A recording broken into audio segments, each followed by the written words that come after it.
Podemos abrir a Bíblia em Atos 2, 47, por favor? Até o 42. A gente vai ler de trás para frente. Do 47 até o 42, é proposital. Oriental, não é proposital, é oriental.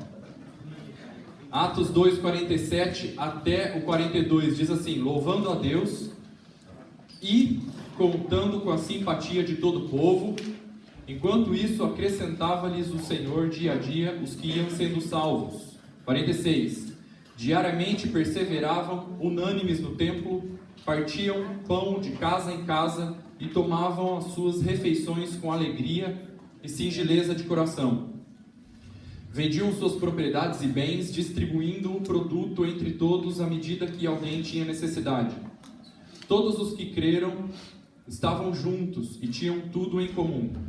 Em cada alma havia temor, e muitos prodígios e sinais eram feitos por intermédio dos apóstolos.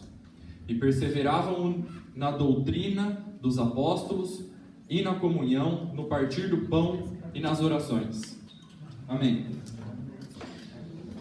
Eu quis ler de propósito do 47 ao 42, porque é importante entender, e foi muito importante para mim, entender que o versículo 47 é um efeito do 42. Para que o 47 aconteça, existe uma causa. Algo provocou o versículo 47. E o que provocou o versículo 47 foi o 42. Então vamos parar para pensar um pouquinho aqui no versículo 47. O que acontecia no 47? 3 coisas. A igreja fazia o quê? Louvava a Deus. O que mais? Caía na graça do povo, ou contava com a simpatia de todo o povo. E Deus acrescentava dia a dia os que iam sendo salvos. Isso é um efeito. Alguma coisa provocou isso. Eu só quero fazer um comentário da palavra simpatia. Esse versículo 47 diz que a igreja caía na simpatia do povo, dos habitantes da cidade. Eu fui procurar a palavra simpatia, o significado. E significa exercer santa influência. O Novo Testamento foi escrito em grego. Essa palavra ali, simpatia, é caris. E o João Ferreira de Almeida, que traduziu para o português, a palavra caris traduziu como simpatia. Mas caris tem um significado muito mais amplo do que simpatia. E o significado mais, talvez eu possa dizer aqui, fiel, a palavra caris, é exercer santa influência. Então o que acontecia? A igreja exercia santa influência sobre o povo, sobre os habitantes da cidade. É isso que está falando o versículo 47. Amém? Então a igreja louvava a Deus, a igreja exercia santa influência sobre o povo, e Deus acrescentava dia a dia os que iam sendo salvos. Agora, a igreja, ela não fazia manobras políticas para o povo gostar dela. Essa santa influência que a igreja exercia sobre o povo era porque Deus habitava no meio da igreja e fazia sinais. Tanto é que, se você ler Atos capítulo 5, versículo 13, fala que o povo não ousava se misturar com a igreja, mas tributava grande admiração. E por quê que eles não ousavam se misturar? Porque nos versículos anteriores do 13, no capítulo 5, aconteceu um milagre, aconteceu um sinal ali. Qual o sinal que aconteceu? Um casal mentiu a Deus, e ali aconteceu um milagre. Eles morreram. E veio um grande temor sobre a igreja, e isso chegou ao conhecimento dos habitantes da cidade. E por causa dessas coisas, a igreja exercia uma santa influência sobre o povo, sobre os habitantes daquela cidade. Então eles não ousavam se misturar, por quê? Para andar com essa turma aí eu não vou poder mentir. Porque a igreja não pode conviver com o pecado. Porque Deus habita no meio da igreja. O pastor daquela congregação era o Espírito Santo. E aquele casal mentiu para o Espírito Santo, não mentiu para Pedro. E aconteceu um sinal ali, um prodígio. Então é isso que acontecia. A igreja exercia essa santa influência sobre o povo. Mas hoje, infelizmente, a igreja, de um modo geral, ela não é mais respeitada. Né? Porque, de um modo geral, a igreja hoje se mete em falcatruas, em pirataria, não obedece às leis de trânsito, não paga suas dívidas, joga papel na rua. Né? E essas falcatruas a gente não se dá o respeito. Infelizmente, o quadro atual da igreja hoje é mais ou menos por aí. Há uns 10 anos atrás, eu fui fazer aula de violão, aula de canto.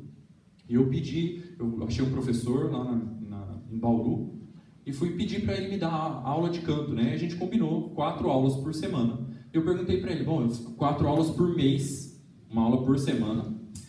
E a gente combinou, perguntei para ele, eu faço as 4 aulas no mês e depois das 4 aulas eu te pago, a gente faz assim? Aí ele falou assim, olha, eu só faço isso para quem não é crente. Porque os crentes são os meus maiores inadimplentes. Eles são os piores pagadores que eu já conheci. Você não é crente não, né? Eu olhei assim, eu fiquei absurdado, né? Eu falei, eu sou. Aí ele falou, Márcio, você me desculpa, eu vou exigir o seu pagamento antes, depois eu te dou as 4 aulas. Então a igreja hoje, ela perdeu o respeito. Ela não é mais respeitada, porque nós não nos damos o respeito. Né? Então é uma coisa que nós precisamos recuperar como igreja. Né? Parar com as falcatruas, parar com o jeitinho brasileiro, com as manobras, né? Com as gambiarras, e ter uma vida ordenada, uma vida santa, porque Deus habita no meio de nós. Amém? Então é isso que fala aqui, essa santa influência que exercia sobre o povo. Nós precisamos recuperar isso. Nós precisamos recuperar isso. Então esse versículo 47, ele é um efeito que foi causado pelo 42. Importante a gente entender isso, tá? O que diz o 42? Quem pode ler bem alto o 42, por favor? Perseveravam na doutrina dos apóstolos, na comunhão, no partir do pão e nas orações. Tá, vamos pegar. Eles perseveravam em 4 coisas aí, então. A igreja perseverava na doutrina dos apóstolos, a igreja perseverava na comunhão, a igreja perseverava no partir do pão e a igreja perseverava nas orações. Eram 4 coisas que a igreja perseverava. Agora vamos parar para pensar um pouquinho na palavra perseverança. O que significa perseverança? Insistir, o Jorge está falando aqui. Perseverança significa insistir. Então a igreja insistia na doutrina dos apóstolos, insistia na comunhão, insistia no partir do pão, insistia nas orações. Sabe qual o valor da insistência na nossa vida? Porque sem ela, a gente não termina nada, o que começamos. Aliás, ninguém consegue nada sem insistência. E a importância da insistência é para que a gente termine aquilo que a gente começou. E terminar as coisas que começamos glorifica a Deus. Por quê? Porque em João 17, Jesus disse o quê? Eu te glorifiquei terminando a obra que me confiaste. Então, terminar as coisas glorifica o nome do Senhor. Amém? Amém. Então, nós precisamos de insistência para terminar as coisas que começamos. Tá? Precisamos insistir. Alguém disse assim, nós somos um povo de muita iniciativa, mas de pouca acabativa. Nós precisamos acabar as coisas que nós começamos, né? E aí a gente começa a perceber, a entender que não dá para começar muitas coisas, porque não vai ter tempo hábil nem energia para terminar todas elas. É importante que a gente seja mais refinado naquilo que a gente inicia, para a gente poder terminar, para a gente ir até o fim com aquilo. É importante que a gente receba aquilo da parte de Deus, aquilo que é necessário a gente começar, para a gente poder terminar. Lembra de Marta? Que Jesus falou assim: Marta, você começou muitas coisas, não está conseguindo terminar, você está ocupado com muitas diaconias, está ocupada com muitos serviços, está com muita coisa, Marta, não dá para fazer tudo. E aí ele virou para Maria e falou o quê? Poucas coisas são necessárias, e uma basta. Então eu comecei a meditar na minha vida, quais são as poucas coisas necessárias para eu fazer a vontade de Deus, para eu fazer a obra de Deus e para eu glorificar o nome do Senhor. Quais são as poucas coisas necessárias para eu glorificar o nome do Senhor aqui na terra? Para eu fazer a obra do Senhor? Para eu causar o efeito do versículo 47, quais são as poucas coisas que eu preciso insistir? Comunhão e oração. 4 coisas necessárias para causar o versículo 47. Poucas coisas são necessárias. E é importante que a gente entenda bem da parte de Deus quais são essas coisas para a gente ir até o fim com elas.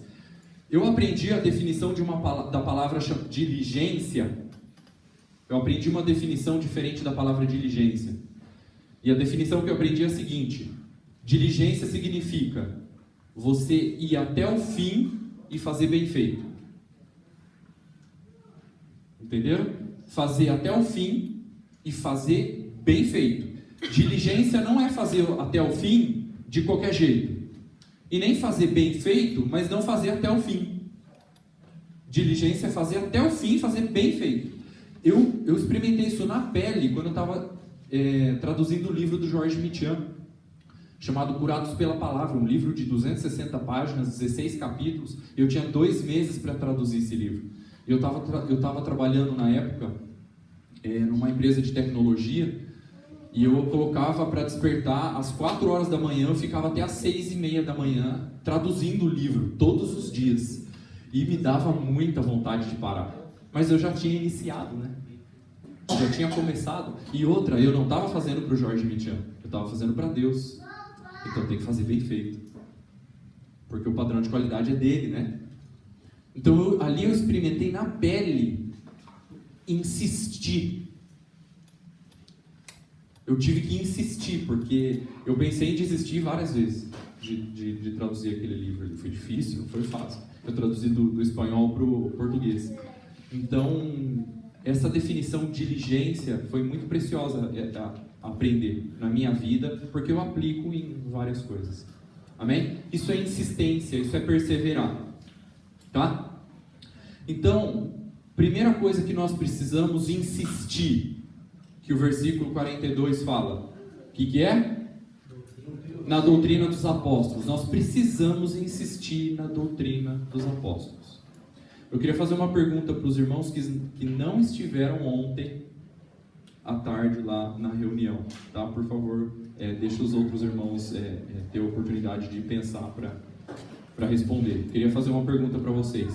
O que é a doutrina dos apóstolos? Quem arrisca? O que é a doutrina dos apóstolos?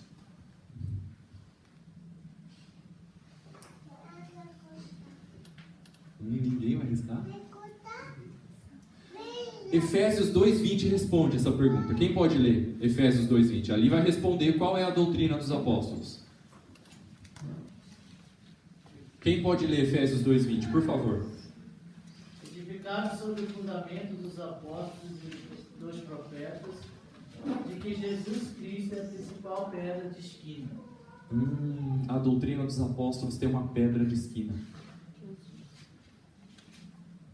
Qual é a doutrina dos apóstolos?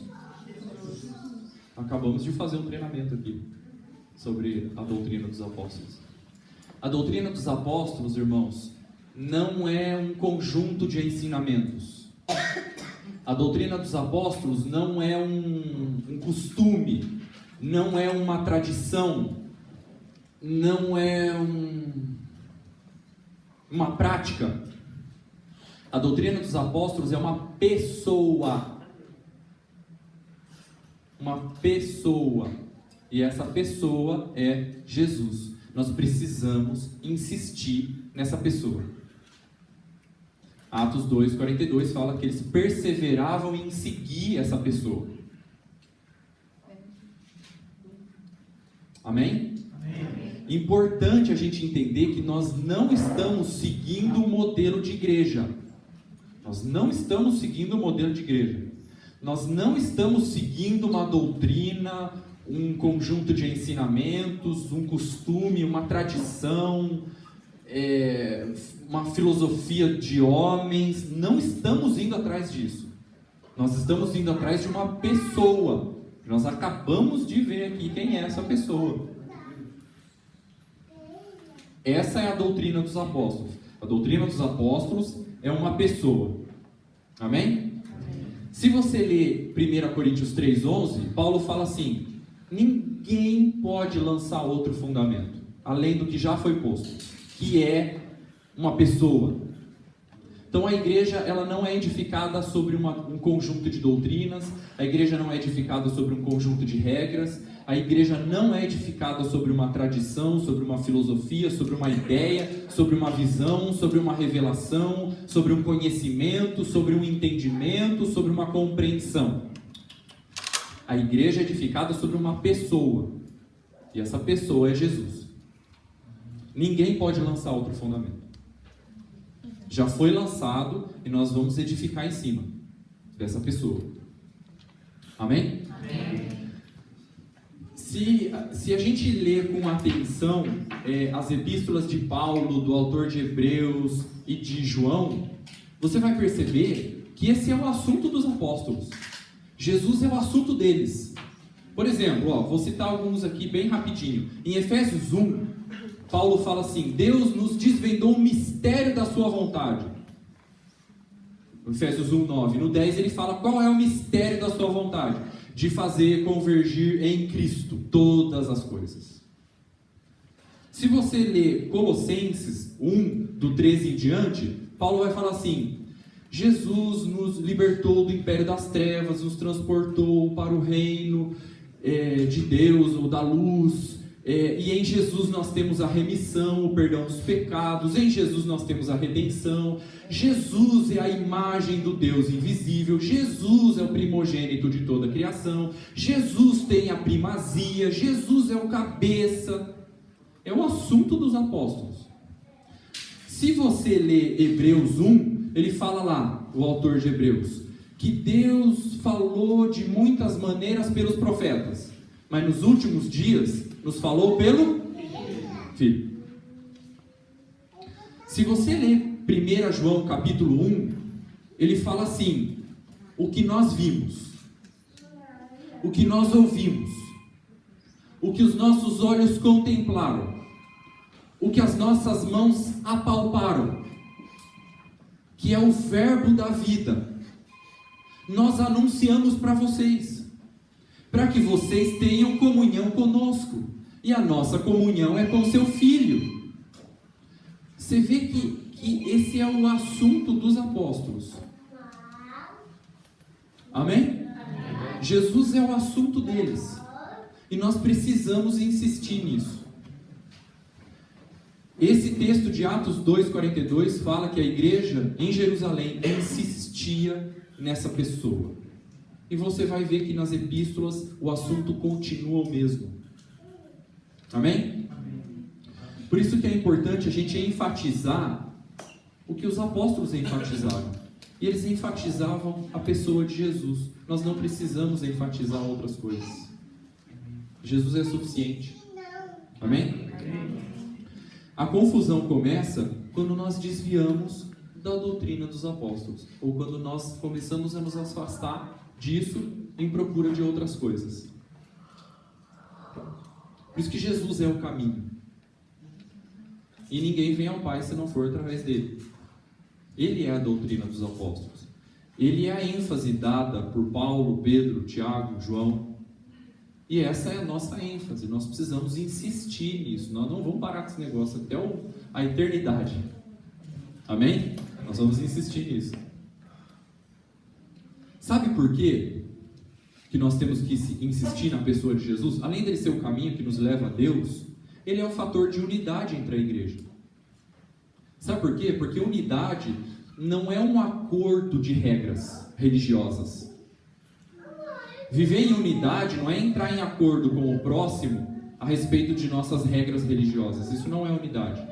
A unidade é numa pessoa. Se nós estamos em Cristo, todos nos encontramos em Cristo. Pessoas diferentes, vivendo em unidade e comunhão dentro de uma pessoa. Amém? Só quero lembrar aqui da igreja de Éfeso. Tinha uma igreja só naquela cidade.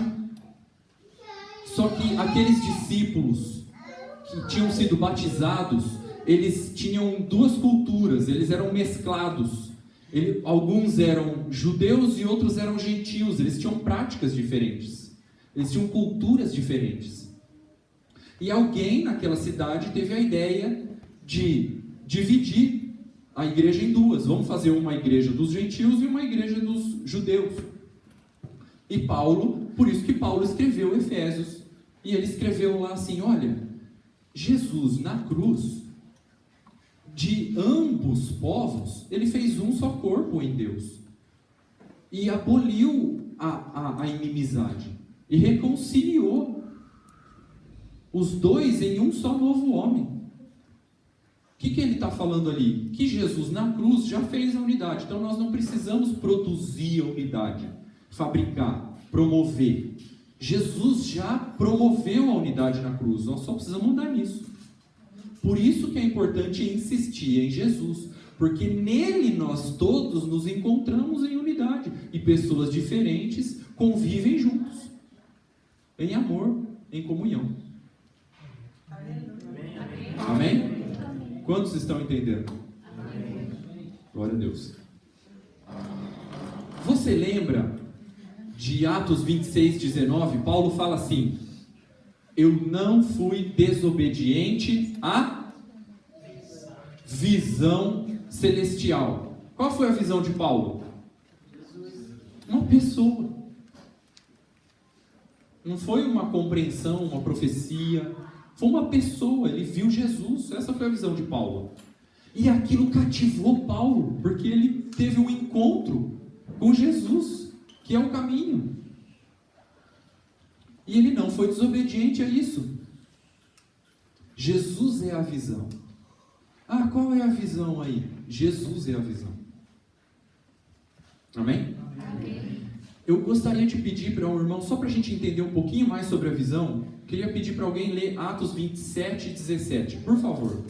Quero pensar uma palavra de Atos 27 e 17. Quem pode ler bem alto?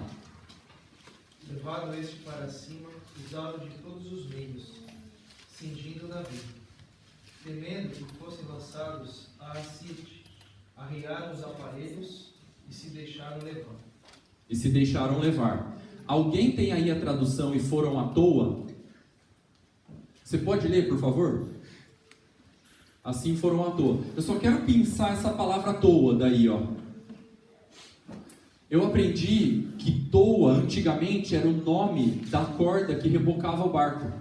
Então o barco estava lá no meio do mar, aí eles colocavam uma corda para rebocar ele. O nome dessa corda é toa. E a aplicação que o Espírito Santo fez na minha vida dessa palavra toa é que o perigo ou a vigilância que eu tenho que ter para eu não ser rebocado por toas, para eu não andar à toa e não ser rebocado para longe da visão, para longe daquilo que Deus nos mostrou como fundamento da nossa fé, que é uma pessoa. É notável que as pessoas, de um modo geral, elas são rebocadas por necessidades e oportunidades, né? Não, eu preciso, olha que oportunidade que eu tenho, eu tenho que aproveitar, é uma oportunidade única na minha. Aí vai ver, é uma toa que está rebocando você longe da visão. Ou uma necessidade, não, eu preciso muito daquilo, eu preciso demais, eu necessito. E aí você vai ver aquilo é uma toa que está te puxando para longe da visão.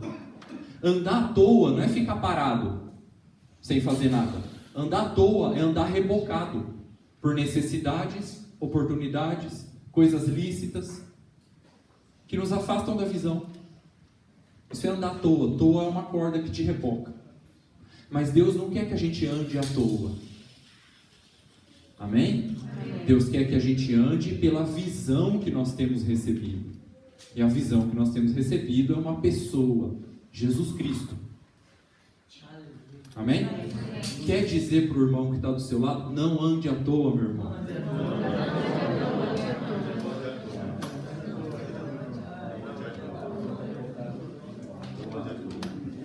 Não anda rebocado.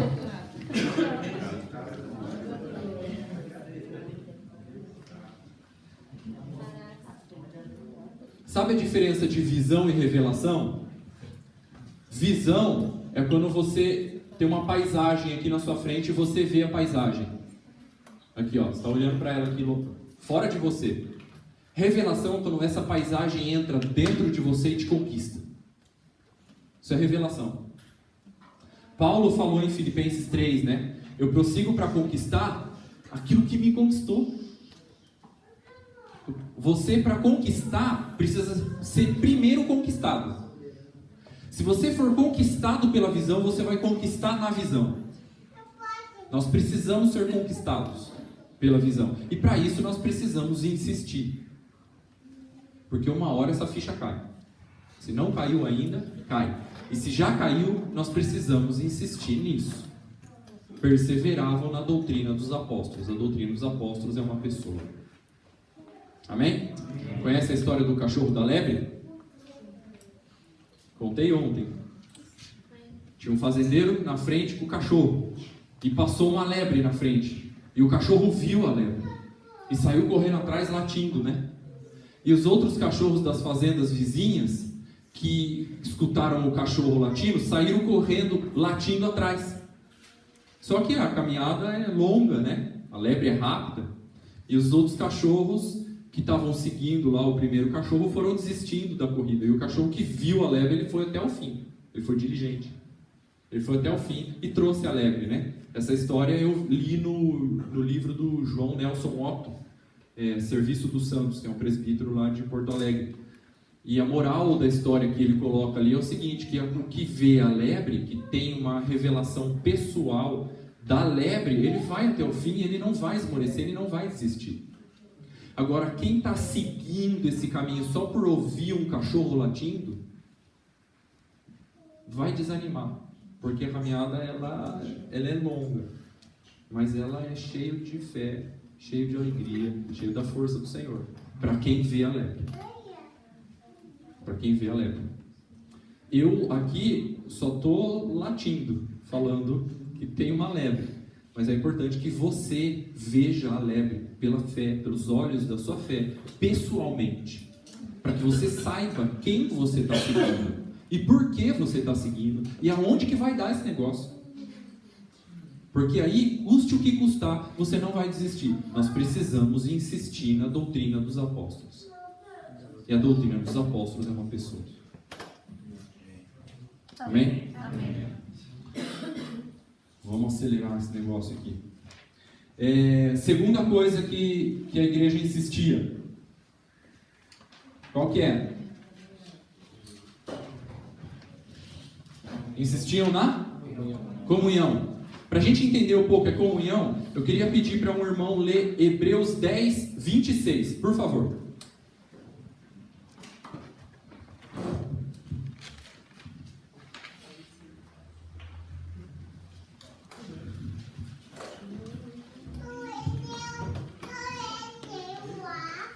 Quem pode ler Hebreus 10, 26? Por favor.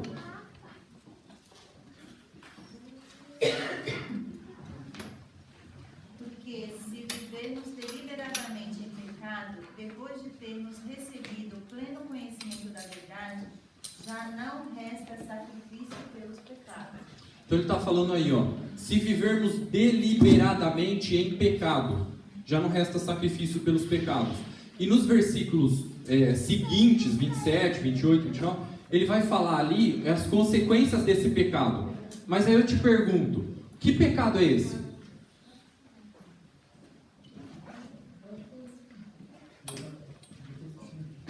O versículo anterior explica qual é o pecado. Quem pode ler o 25? Não deixemos de reunir-nos como segundo o costume de alguns, mas procuremos encorajar uns aos outros. É esse aí. Ainda mais quando vocês têm que se aproximar de gente. E aí ele continua no 26, porque aquele que vive na prática de pecado deliberado, ele não terminou o assunto. A sociedade bíblica colocou um título ali, a gente separa entre o versículo 25 e o 26, mas ele não terminou o assunto, ele continua. Então, o pecado do versículo 26 é a instrução que ele dá no versículo 25. Não deixe de congregar. Nós precisamos insistir nisso. Na comunhão. Ah, mas aquele irmão é difícil. Insiste. Ah, mas insiste. A igreja insistia na comunhão.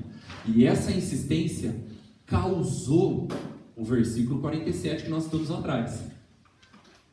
Recuperar o nosso respeito, exercer essa santa influência sobre o povo, cair na simpatia de todo o povo e Deus acrescentar dia a dia os que iam sendo salvos. Mas nós precisamos insistir nessas coisas. Insistir na pessoa de Jesus e insistir na comunhão.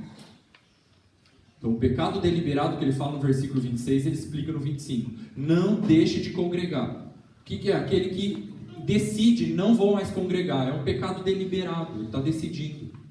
Consciente. Não faça isso, meu irmão. A vontade de Deus é que a gente congregue. Amém?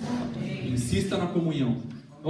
Em 2015 eu fui ministrar num retiro em Lima, no Peru, e eu e mais um outro presbítero da Argentina chamado Cláudio Lancioni, e éramos os preletores lá, e o Cláudio Lancioni ele escreveu algo que me enriqueceu muito a minha fé, sobre insistir na comunhão. Eu vou ler para vocês aqui, é bem curtinho, tá? Ele escreveu assim, a respeito de insistir na comunhão. Ele escreveu assim: no nível mais fundamental de compromisso, os discípulos deveriam ser fiéis em ir nas reuniões semanais. É impossível trabalhar com uma visão de formação de vidas se os irmãos não vão aos encontros. A irregularidade nos encontros mostra um nível muito baixo de compromisso com o reino de Deus e com o grupo. Todos temos situações familiares e pessoais para faltar nas reuniões, e apesar disso, os líderes e discípulos fiéis fazem os arranjos necessários para não faltar. Todos os irmãos deveriam se acostumar a planejar a semana de tal modo que consigam ir em todas as reuniões da igreja, não só os encontros gerais, mas também com seus discipuladores. Quando isso não ocorre, é porque estamos dando mais importância a outras atividades. Eu achei muito precioso, muito rico o que ele escreveu aqui, falando da insistência na comunhão, insistir em congregar, ainda que aconteça muitas coisas. Mas a gente precisa insistir, precisa planejar e insistir nisso. Amém? Amém. Sabia que ovelha é um animal gregário? Sabe o que é gregário? Sabe o que significa gregário? Feita para andar em rebanho. E Jesus nos comparou com ovelhas. Nós fomos feitos para andar em rebanho. Amém? Amém? Não se isole, meu irmão. Quer dizer para a pessoa que está do seu lado? Não se isole.